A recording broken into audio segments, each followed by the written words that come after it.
So, one question I had from the previous interview, which we didn't get to, was there was a time where you were coaching in, I believe it was Farragut High School, and I just kind of wanted to touch on that and get your view on why you went into coaching and how that was going at the time. Well, once you wrestle, you never want to get out of it. And, my goal was, and we'll get into this, my goals after I graduated was to be an assistant coach somewhere. I knew I probably wouldn't have the time to be a head coach, but I think in the right circumstances, which I found, was to be an assistant coach and work for a great guy who just basically turned the program over to me. But Jim Cates was the head coach at Farragut, long time coach in the Knoxville area. Great guy, great mentor, just all around perfect gentleman. And ran into him just by chance with some parents, and he'd had a coaching experience with some other people that didn't go over well, but he and I hit it off really well. Um, and after some time, he just turned the program over to me, changed his whole mindset. He was the old school coach of, take him down, ride him out. And then, here's this guy, 30-year-old guy, showing that, take him down, let him up, working on takedowns. And we went from a very average team with just a couple good guys and a lot of forfeits to where we were, packing the gym at Farragut, and we had a full program. And at the last couple years, I'm trying to recall, it's been so long, but we won the region and then went down to the states and placed several kids in the state tournament. And then finally, we had a state champ with Eric Watkins at 215 after I left, but got to work with him. And then after Jim Cage retired and I moved to Atlanta, I did work with Richie Houston, who replaced Jim Cates, and we had a couple good years together there. I would come in and work with his big guys. And anyway, uh, loved it. It was a great time. I was 30 to 34 years old or five. I had a lot of energy still, and it was like I said, part of the goals, and it was really enjoyable to do. Met some great people, both kids and parents. Well, coaching, I think, is such a great thing to get into. And you brought up a good point with how once you wrestle, it never leaves your life. Mhm. And there's always that attraction to the sport of wrestling. And it seems like during that time while coaching, and in a sense, the term rejuvenated comes to mind. Mhm. A new program or was built during that time frame. It was. We did a very good job growing that program from, to have a lot of kids and we used to have two practices. It became so popular on the Farragut campus that we had just kids showing up and we had to have two practices. We'd eliminate, have the new people that, were wanting to be involved in that. Our kids were leaders on campus. And then, we had to separate it with our kids that were the standouts and the good wrestlers. But no, it was exciting. It was an exciting time. But it always is, especially coaching at the helm. Mhm. Now, kind of going on from there, and going into more the business standards. I know we've talked before about your um, career at Penske, correct? Correct. I've been with Penske Truck Leasing for 28 years. It'll be 28 years in January. Now, from what I remember, we talked about how in the early '90s, around this time when you were coaching at Farragut, you were still in sales at the time, correct? Well, yeah, I'm still in sales, been in sales. Moved to Knoxville in 91. I was working for a different company and it was in transportation. It was kind of funny. I laugh, but when you're in college, you don't think about it. But I had no work experience when I got out. My summer job was road construction, heavy lifting and wrestling. And I remember I interviewed with Carnation and the guy was nice. And he said, Charlie, you're a nice kid, but you have no work experience. We're looking to hire people now immediately to start. And he said, you can beat people up and you can lift heavy stuff. He said, you're a work in progress. It's going to take a while to get you up where we need you. We just don't have the time or the energy or the money to do that. And I thought, well, okay, at least he was honest with me. And I went back to the office at school, the job office, and there happened to be an ad on the bulletin board, the old school ads, handwritten. It said, come in, do telemarketing, do operations, inside sales. I'm like, this is perfect for a resume. And I said, I'll do this for a year after I graduate, and then it'll open doors for me. And it was in transportation. It was transportation equipment leasing. And it wasn't the Penske truck leasing. It was the trailers that pulled behind the big tractor trailer rigs. So I worked with them for 5 years. The guys, the two people that hired me, Jim and Larry, Nelson and Larry Case, great guys, were patient with me, worked with me, supportive, and I'm still friends with these people today. But that was my first job, and then worked at that part-time job for a while, then was promoted to a full-time job. And again, what a great group of guys to work with and grow with and learn from. And I moved on, bounced around, went to Richmond, Virginia for a year, and then came back to Knoxville in '91.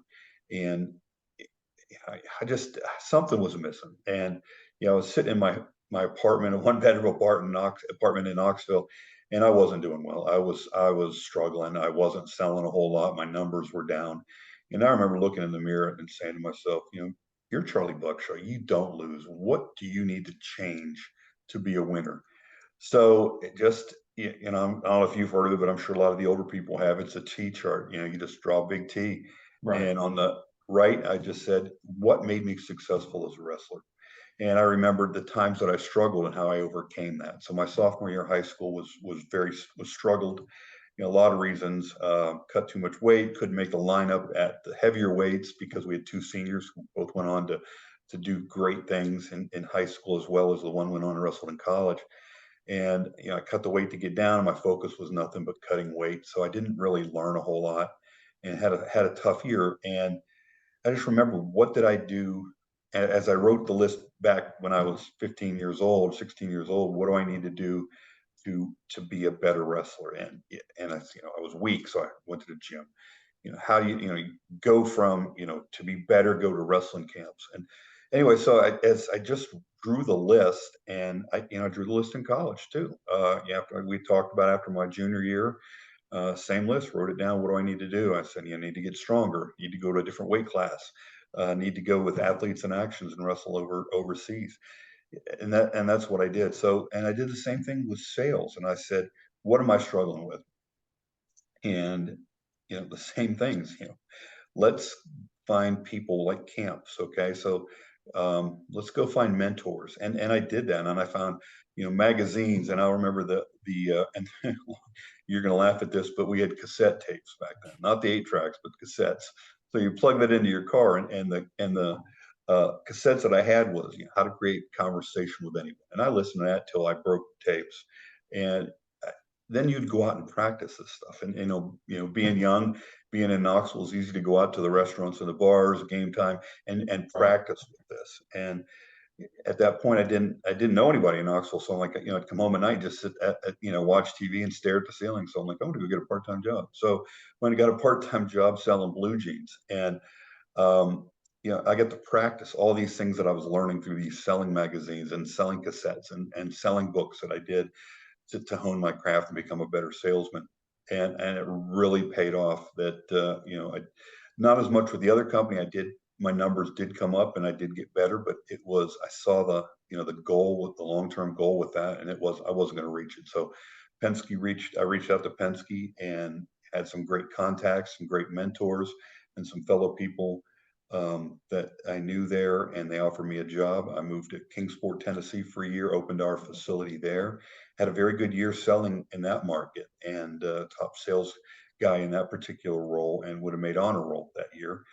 Got promoted again back to the sales guy in Knoxville, and then just had an outstanding 5 years. What we have with Penske is what they call winner circle, and that's like your All-American status every year. Right. So I was 5 for 5. I made winner circle for 5 years as a rookie. Was the Mid-South region, I guess, region champ. We're broken up into regions, so I won the Mid-South top sales guy award a couple times there. Then moved to Atlanta, was in a different role there, came back to the sales role I'm in now, which was similar to Knoxville. And at this point, it's been 12 times the winner circle. Right now, I'm in a very good shot to make number 13. And this is this is tough. You're looking at about 450 sales reps in the company. And when you're in the top 33 of those, that says quite a lot on your success and how much business you sell. Well, no, it's a great example of figuring it out and adapting and hard work that goes into it. And you mentioned using the strategy that you used in high school wrestling, college wrestling, and that T chart to figure out ways to find the solution and make changes. Ultimately, would you accredit that I would say sort of relentless mentality that wrestling builds towards the success in the business world? Oh yeah, and what back in high school, and I can't remember what the name of the test was, but it was a personality test to see what you could be good at when you got when you got out of high school and went to college. And I remember scoring. They said you're scoring very high. You could be a teacher and a coach, or you can be a salesperson. And I said, well, which makes more money? And probably wasn't the right choice, but uh, they I've still had a lot of fun with both roles and again, but anyway, so I decided I'm going to get into sales and into business, and it's amazing how it parallels wrestling and sales. I mean, when you walk out on the mat, you're there by yourself, and Right. when you're in sales, I'm out knocking on doors every day by myself. I don't have a team behind me. I don't have 10 other guys like football or four other guys like basketball or the baseball, things. You're out there on your own. Mhm. You're grinding it out every day. It's the motivation.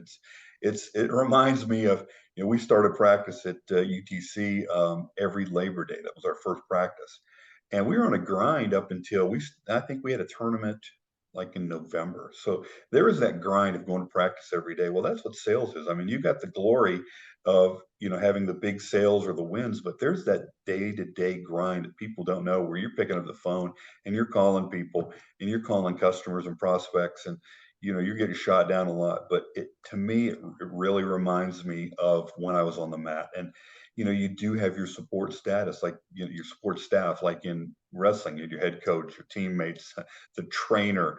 Yeah, Right. and wrestling, I mean, and and when you were wrestling, and it's no different in sales. I've got my managers, I've got my coworkers, so it's structured to me very similar. And and you've got your guys that you work with every day, and you motivate each other.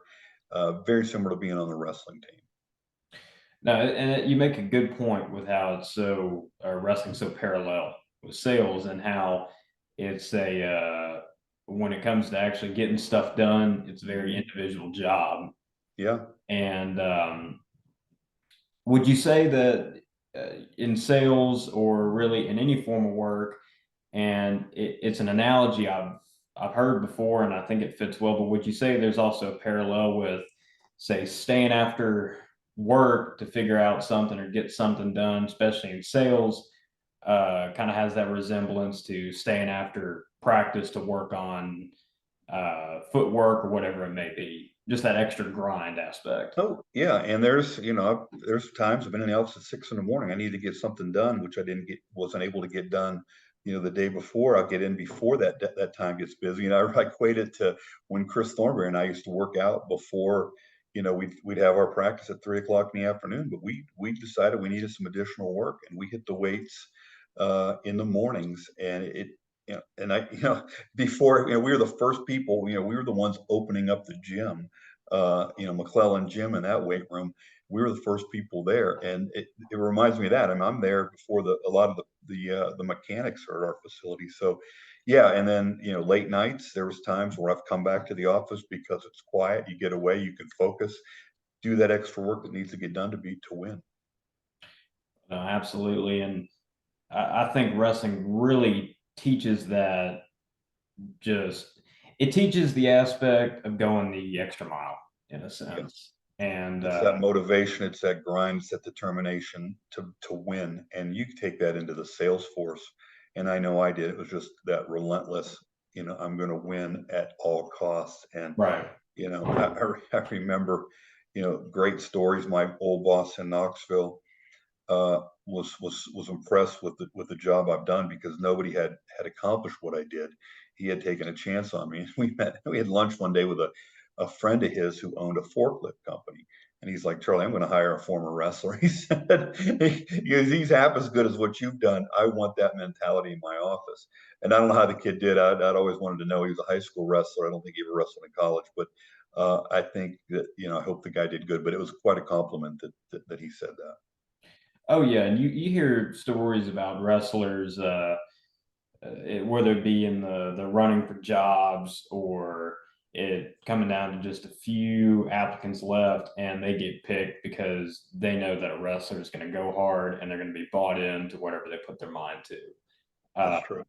Bud Hennenball, for an example, he told me he was in the running for one of his jobs, and he was the last three, and they picked him based on that belief that the mentality of a wrestler is one of a kind and that they're going to work hard. And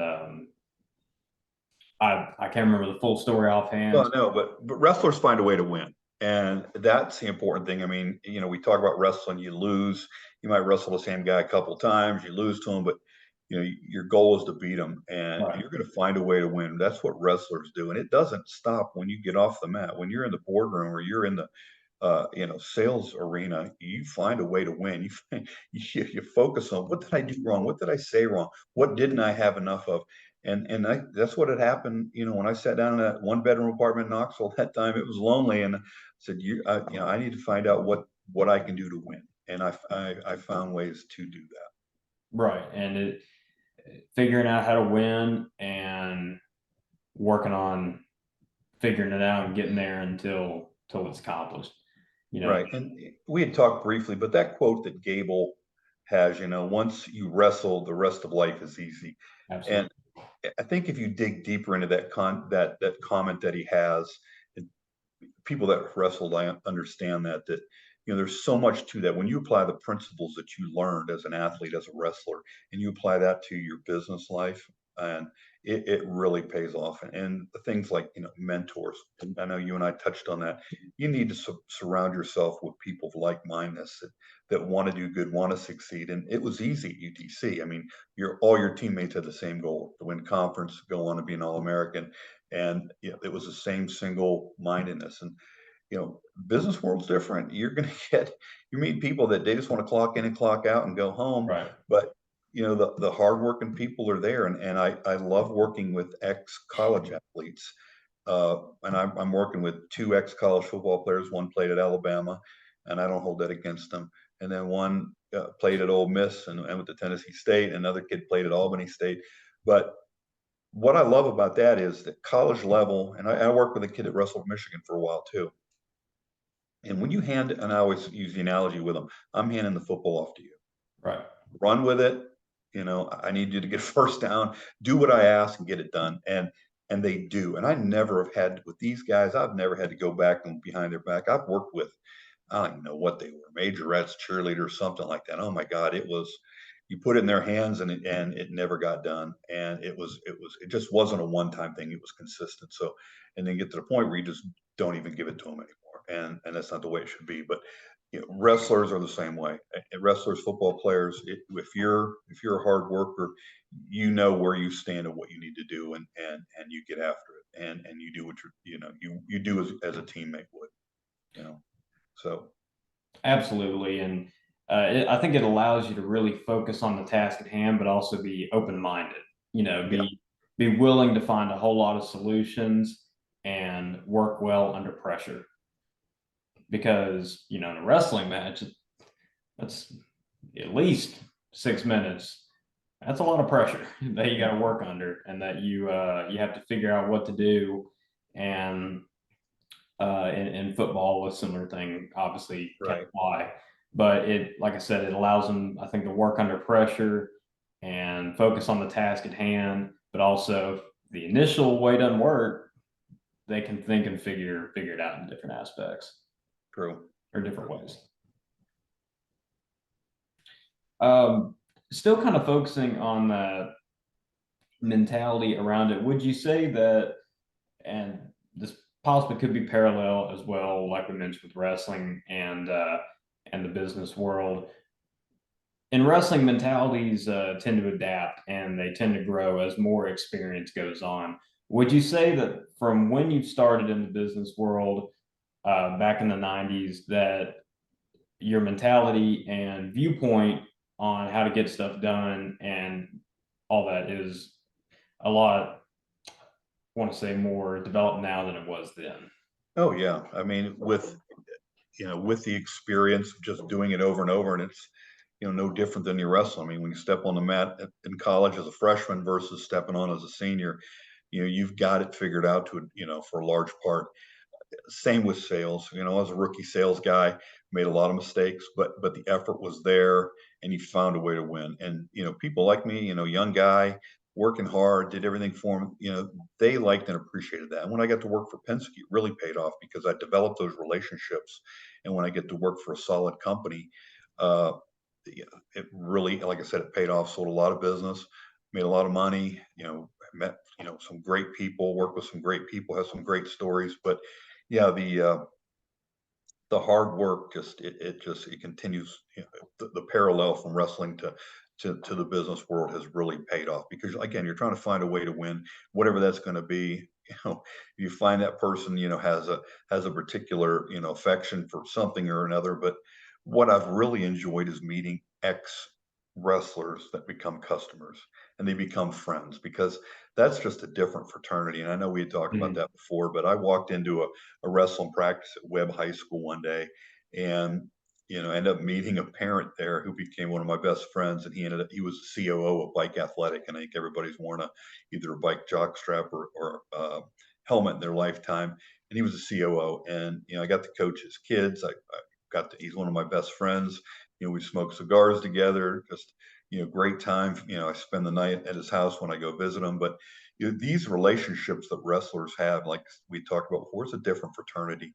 And again, meeting a guy one time, I'd read a sales book and said, if the people are going to be jerks, just stay there until see how long they'll be a jerk. And I met this guy and he was being a jerk, and I just sat there and I'm like, okay, going to see how long he does it. And I started looking at his desk, and he had amateur wrestling news on it.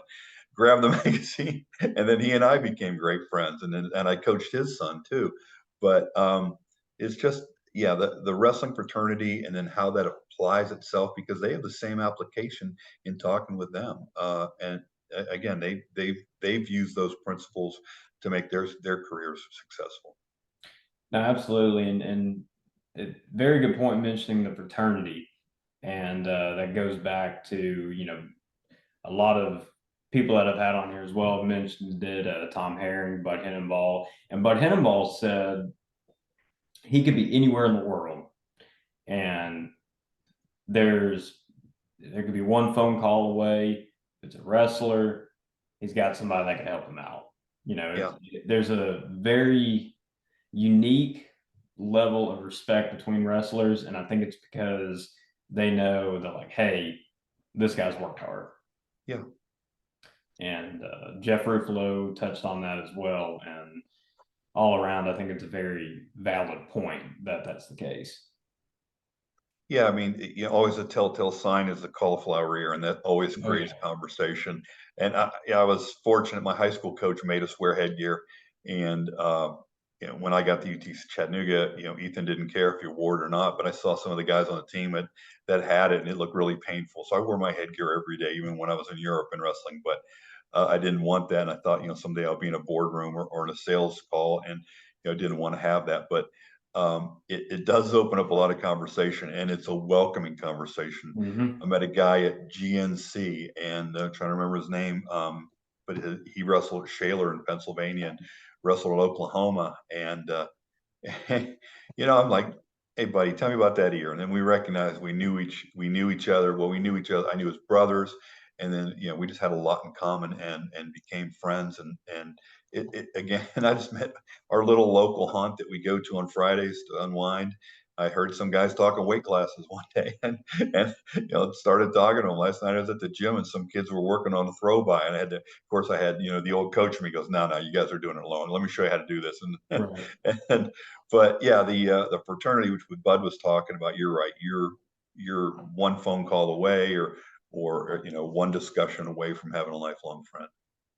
And anytime you see, whether it be teammates or anybody who's wrestled, especially if you know them, you may not have seen them for 15 years, but you could pick up like it was yesterday. It was the Yeah, last time you saw them.